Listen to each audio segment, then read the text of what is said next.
Pro Bowler Greg Jennings with us. Good morning, Greg. We're talking tonight's Hall of Fame game on Fox. Take the music in, let it course through your veins. It feels so good.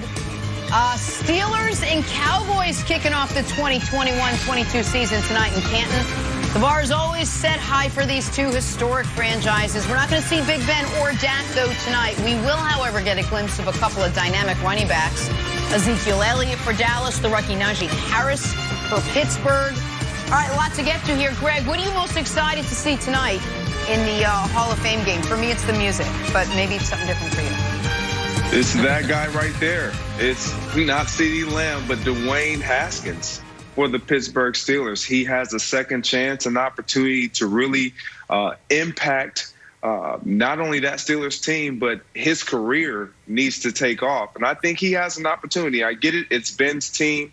We all know that. But what we do know is that this young man has a high ceiling, and the potential is there.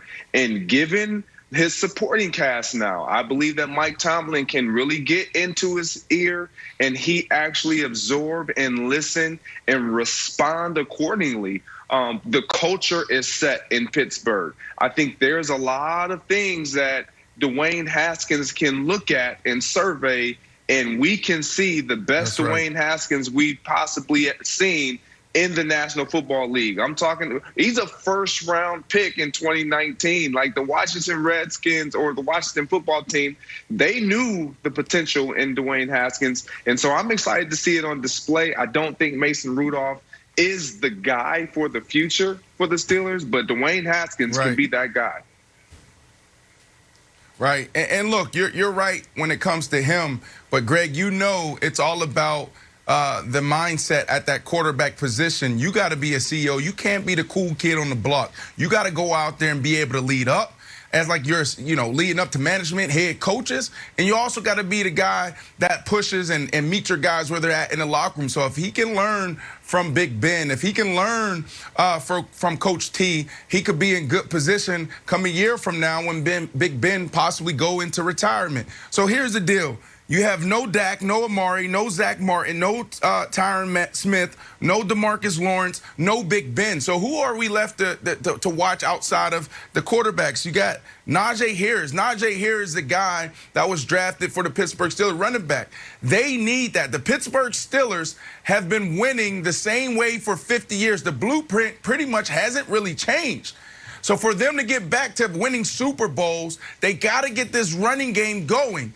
We saw how it looks in the results when you try to have Big Ben later on in his career throw it, 30, 40 times a game. It's not getting them anywhere. Now, have they been explosive on the offense? Yes, but they have a great defense, okay? They have one of the best front sevens out there. And now if you get that run game going and you have Big Ben doing what he needs to do, just making sure he's leading the way and also getting his guys in position, this could be a scary team. And the other person, Nick, that we need to look at is Dan Quinn. Dan Quinn, right? Dan Quinn comes over from Atlanta.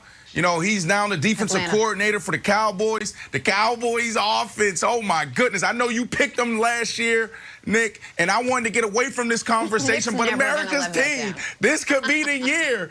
Oh, my goodness. You got everything you need on the offensive side. If this guy can come in and get the job done, oh, this could be the year, America. This could be the year you see Jerry Jones sitting there hoisting that Lombardi trophy. But here's the problem. Here's what I want to see tonight. Are you going to tweak?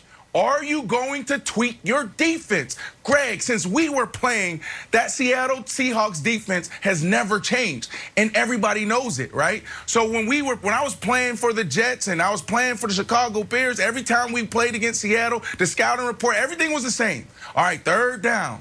Put speed at 3. What does speed at 3 mean? You take a wide receiver and you put him right by the tackle, and now you have a matchup between that receiver and KJ Wright. KJ Wright, a linebacker. That cheetah route where you run across the field deep and the quarterback just let it go.